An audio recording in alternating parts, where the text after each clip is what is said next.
I would not be surprised if people are in hell complaining about injustice,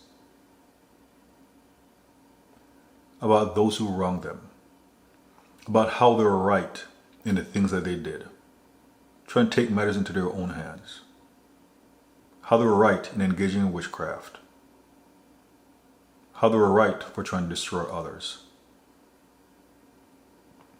And the enemy, he has deceived many people, to include by using scriptures to justify their sins. So again, I would be surprised if there are people in hell complaining that they are there unjustly. In 2 Kings 11, Athaliah had killed Ahab's sons. But lo and behold,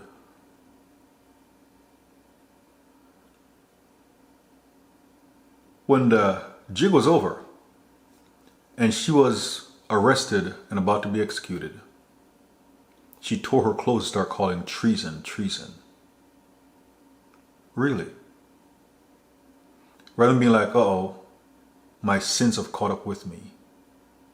Was it Adonai-Bezek when he was caught and the Israelites cut off his thumbs and his great toes? He recognized the things he had done to others was just done to him. He realized that justice had been served. But Athaliah saying treason, treason, it wasn't treasonous. It was justice. So I wouldn't be surprised if people are in hell complaining about being wrongfully convicted. In Matthew 22 verses 8 through 14, it reads, Then he saith to his servants, The wedding is ready, but they which were bidden were not worthy. Go ye therefore into the highways, and as many as ye shall find, bid to the marriage.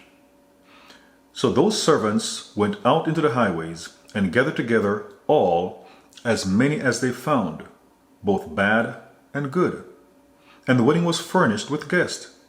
And when the king came to see the guest, he saw there a man which had not on a wedding garment. And he saith unto him, Friend, how camest thou in hither not having a wedding garment? And he was speechless. So hold up. He told servants, get the wedding ready, and they which were bidden were not worthy. So he told them to go get others, and the servants did it. And a man who was already in the wedding party, when I say the wedding party, I don't mean like groomsman, but he was at the event. Now the king was looking at him, asking about his wedding garment, and he was speechless. What was the king asking? He was already in. Doesn't mean he's safe. Let's see.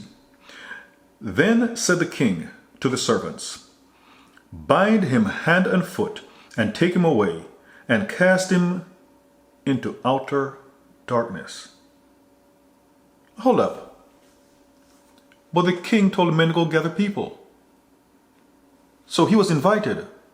He came in as invited. And now he's going to throw him out? The Lord continued, And there shall be weeping and gnashing of teeth, for many are called, but few are chosen. Was allowed into the wedding supper, but he was examined, and he wasn't found worthy. And even after getting in, he was cast out. It speaks about the really weeping and gnashing of teeth. And gnashing of teeth can be viewed two ways. Gnashing, grimacing because of pain, but also gnashing, anger with the Lord, lashing out I can't believe I was all the way in and then he cast me out. I can't believe he embarrassed me like that. I can't believe he or she did that to me.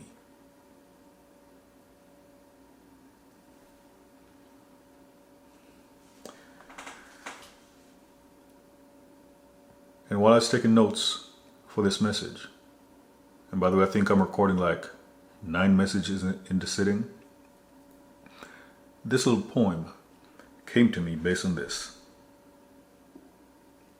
Just 4 lines. You walked down the aisle and stayed a little while. But then you were tried, and you clearly lied. You connived to achieve what you lustfully desired. However, you were weighed and found wanting, so you were fired.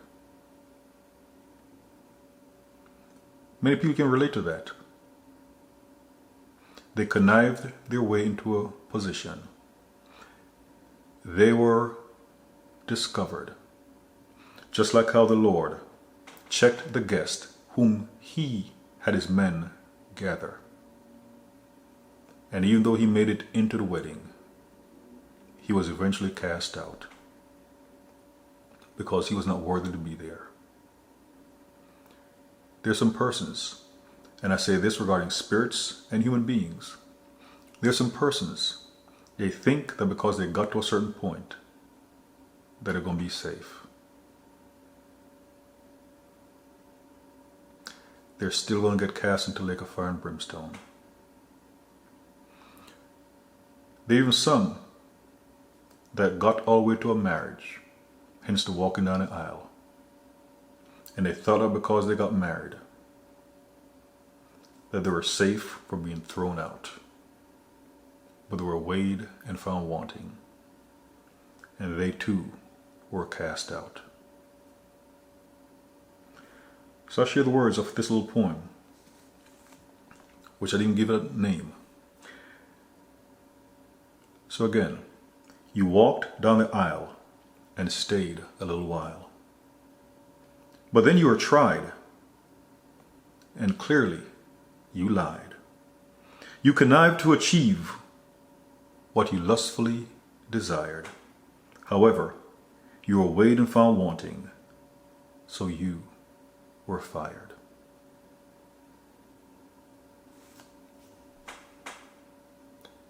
Many can relate to this, and like Athaliah, they're crying out as if some injustice was done.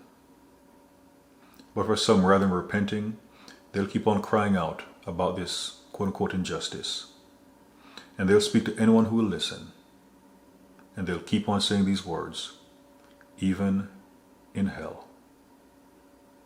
But they'll get their chance to air their grievance before the Lord Jesus Christ in Judgment Day. And the stakes are high. Because if they can't prove their case regarding an injustice, they're going to be tossed into the lake of fire and brimstone for all eternity.